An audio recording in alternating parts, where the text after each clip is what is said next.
So it wasn't just Kutori's mind that was messing up and changing, it was also her body. This episode opens up with letting us know that Kutori's hair is changing colors. It's not just going to be the bluish tint we have seen since her character introduction, it is now turning red. And because of this is because of what we found out with last week's episode. We found out that all of the fairies, aka leprechauns, they were once dead children or dead people that have been brought back. And that's kind of why they didn't care about death or anything like that. They were just brought back to be weapons, and so they were already dead to begin with. And when they reach a certain point, their original personality starts popping up, and they just start breaking down. And that's what we saw Kutori going through throughout last week's episode. And because of that, we know that they were just starting to remember, or Kutori was remembering her past. However, it isn't just mental changes, it's also physical. It seems like her body is taking shape or changing into what it once was, what she used to look like when she was alive, because her hair color is now starting to change. But it doesn't just stop there, though. Besides her having her hair color shift, she is no longer considered a spirit, aka leprechaun, which is very interesting, because from what we know is that all of these, fairies, that, like I said, they were brought back. They were once, real living people, but then they died, and then they were brought back through necromancy, and then, they became what they are right now. And they didn't really know anything about their past, and then when they start remembering their past, that's when they just start breaking down, and they're at the point of basically no return. They're going to die. But thankfully, Kutori was able to kind of overcome this in last week's episode, and something has definitely happened that no one's seen before. Her body is now not a spirit. She is not a leprechaun. So you could possibly consider her human now, most likely. That's what you could possibly consider Kutori's, actual being, is because of how she is not considered that. Now, besides all of this, though, majority of the episode is basically slice of life with romance undertone throughout, and it's not that bad, honestly. It was definitely a wonderful and sweet episode, because it's like Kutori trying to realize that she's finally been given a chance. The main point of this episode is like a soldier that has done their duty, and they've done enough to where they could finally go home and do whatever they need to do. They don't need to continue to fight. They don't need to go to war constantly. They could finally leave the front lines and do what they want with their life. That's basically what's going on with Kutori. She's like a soldier that no longer can operate and be a part of the war, because with her, body changing, with, her no longer being considered a spirit / leprechaun, there's just no way she could go and perform and, an active duty and go fight beasts and all of this. So because of that, we know that this is a case they have never seen before, but she's at that point to where she's free, technically. She doesn't need to go and fight all the time. And so with this, it opens the door for many opportunities for Kutori, and how she can fall in love and learn things that she never thought she could do. And I really had a smile on my face when I was watching this episode, because she was able to be happy. She was able to do things she always wanted to do, and she's able to think of the future instead of just thinking about fighting or eventually dying or whatever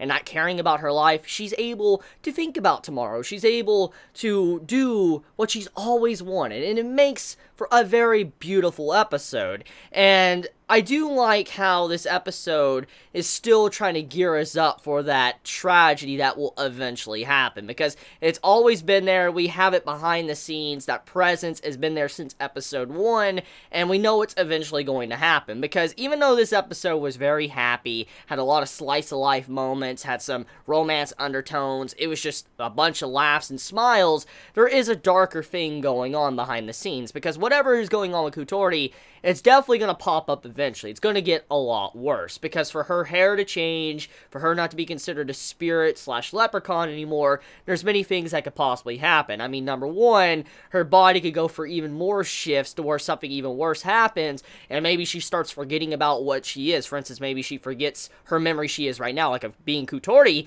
and she just remembers everything from the past. I mean, since we know her personality was supposed to break down, that is still a possibility. Maybe she'll start forgetting things, or maybe she'll start remembering everything, and then all the memories will overlap with each other, and she'll just be crazy, and she won't know what to do, one or the other. And so because of this, it's kind of like this episode is gearing us up for the inevitable. For instance, we know it's going to happen, we don't know exactly when.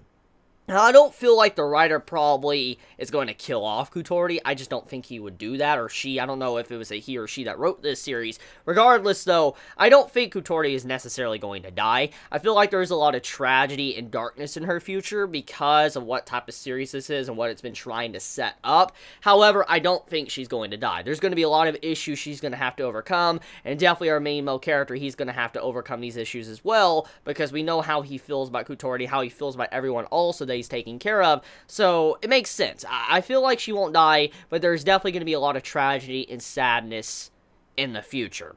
So, besides all of that, though, I feel like the episode did have one thing that kind of was off-putting, and that was the major tone shift. Now, this is my personal opinion on it, and you can disagree with me or whatever, but there was a part in this episode that felt very off for what this episode was showing, and that was the ending sequence. When you saw the big fight going on in the middle of the desert or whatever, and you saw how the beast popped up, and then, you know, the two new girls that were kind of introduced, and how they're going to be coming back, when that fight started happening, it was just a drastic tone shift compared to what the episode has been showing, because the episode, about 90% of it, was basically talking, slice of life moments, and romance. And when you get to that final scene where there's just a big fight going on and then death, I'm like, holy hell, like, I mean, that just a tone shift, like, I don't know, I felt like that should have been saved for, you know, next week's episode, but that's just my personal opinion on that. It doesn't mean this episode is bad, it's just my personal opinion. However, though,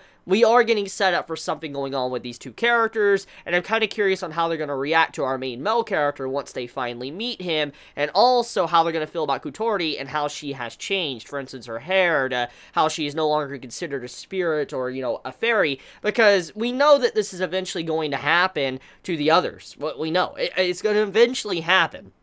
When this does, the question stands is, will they be given the exact same option as Kutori? Will they be able to continue to press forward? Will they be able to live a normal life and be decommissioned and all that? Or will they, you know, actually have to continue to fight until they die? That's the question I have right now. Will all the other children be given the exact same options that Kutori has been given? Or is that just GG for them, and she's the only one that's going to be able to be given this chance? That's the question I have, because we know this is going to pop up eventually, and I wonder what our MC is going to do when it starts happening to others besides her, because it will eventually happen. So yeah, tell me your thoughts. How do you feel about this week's episode of Suka Suka? Did you enjoy it? Did you hate it? Please be honest in the comments below, and I'm very curious how everybody feels about this series thus far. It was a slow episode this week, but it was an episode that was necessarily needed because we needed to actually see this build-up for these characters for whatever is to come for the finale of the anime. So let me know your thoughts in the comments below. Please be safe. Chibi out.